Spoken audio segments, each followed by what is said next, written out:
Will DogDay return in Poppy Playtime Chapter 6? Every theory explained. DogDay is one of the biggest open questions heading into Poppy Playtime Chapter 6. He was left in Chapter 3 as the last surviving smiling critter, badly injured and imprisoned, and the games have never given a clean final answer about what happens to him after that. That gap is exactly why the fandom has built so many competing theories about whether he shows up again, and if he does, whether he's a friend, an enemy, or something. The story just references without bringing him back physically at all. We're going to cover every major theory currently circulating. The wiki posts, the Steam forum debates, and the broader lore logic fans are using to argue their case. By the end you'll have the full picture and can judge which theory actually holds up best, where DogDay actually stands right now before theorizing about his future. It helps to lock in exactly where he stands right now, because half the fandom arguments about Chapter 6 come from people misremembering his current status. DogDay is the leader of the Smiling Critters, a toy line from Playtime Co. built around a cartoon of 6 mascots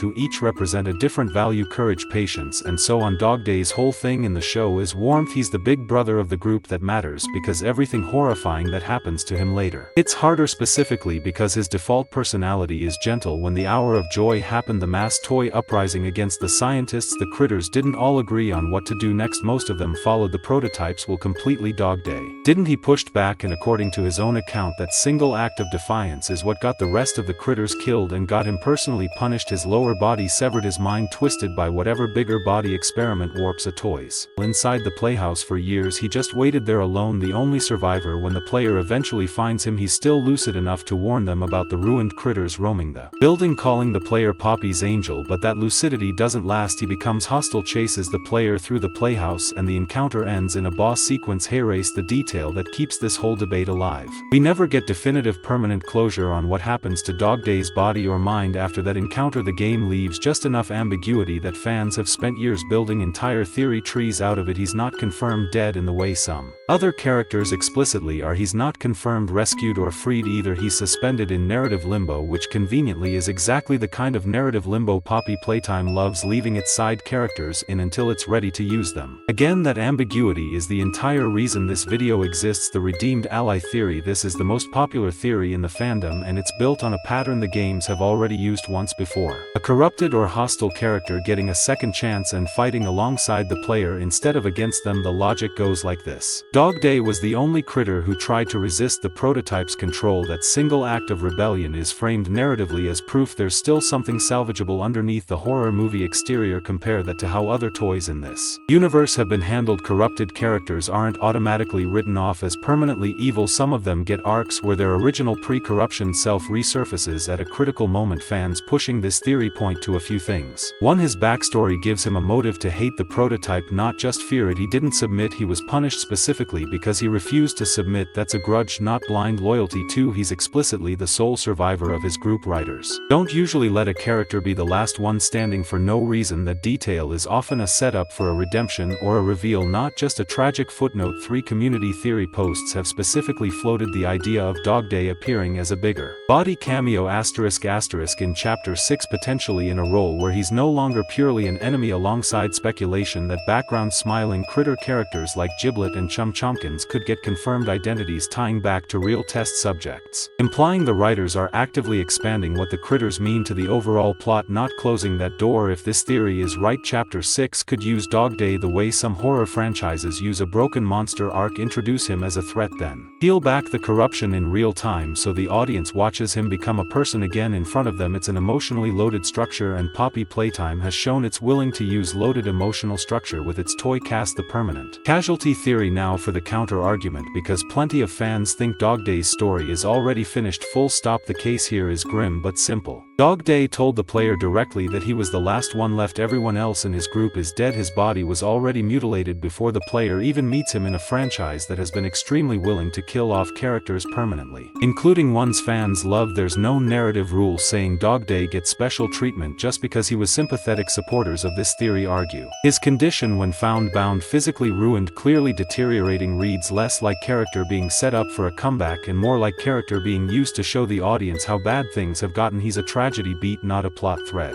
Bringing him back as either a healed ally or a repeat villain risks undercutting the weight of that scene. If he just pops up fine in Chapter 6, it retroactively makes the horror of his imprisonment feel cheap. Chapter 6 has a massive number of dangling plot threads already. The Doctor's fate, Huggy and Kissy's status, the player's real identity, the underground city, what happened to Chum Chomkins. Writers can't chase every loose end at once, and DogDay might simply not make the cut this time around. Under this theory, if DogDay shows up at all, it's likely to be symbolic rather than physical, a flashback, a recording, a mention in dialogue, maybe his corpse glimpsed in the background of the playhouse's deeper levels, present in spirit not in gameplay. The re-corrupted threat theory. This is the theory for people who think DogDay comes back but not as a good guy. The idea here leans on the fact that DogDay was already shown capable of being twisted from gentle mascot into hostile monster once. If the bigger body experiments or catnap's influence permanently altered him at a chemical or psychological level rather than it being a temporary corruption caused by trauma, then there's no reason a rescue would flip a switch back to friendly. He could be recovered physically and still be dangerous mentally, or recovered mentally and still act as an unwilling weapon for whoever controls the playhouse's remaining systems. The Steam community and wiki theory board specifically list DogDay's bigger body among characters that could take on either a cameo or an enemy adjacent role in Chapter 6, sitting in the same breath as characters explicitly labeled potential antagonists like Boxy Boo. That placement matters. Fans aren't universally sorting him into the safe good guy bucket. A meaningful chunk of the community genuinely isn't sure which side he'd land on if he does reappear. Under this theory, a DogDay reappearance would function as a mirror of his Chapter 3 boss encounter. Same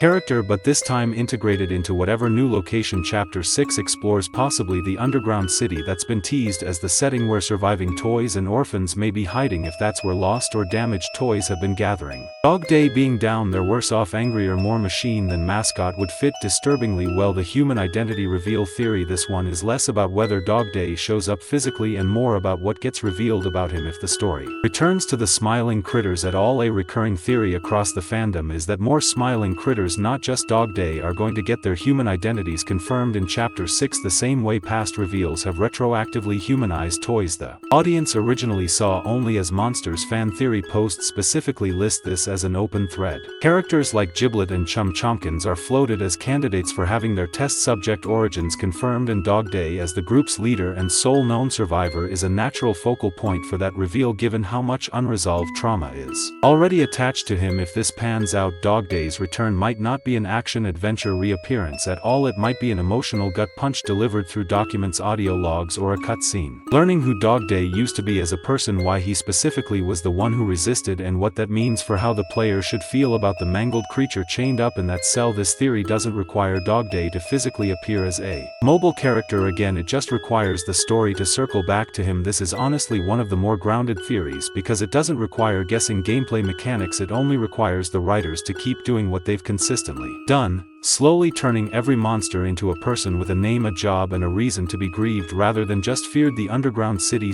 / better place theory. This theory ties DogDay's fate to the biggest unresolved location in the entire series. The underground city, first glimpsed at the end of the last chapter, widely believed to connect to the better place. The prototype has referenced the place where the orphans are rumored to actually be. The logic, if that location is where salvaged, hidden, or saved toys and test subjects end up, then it's the single most likely.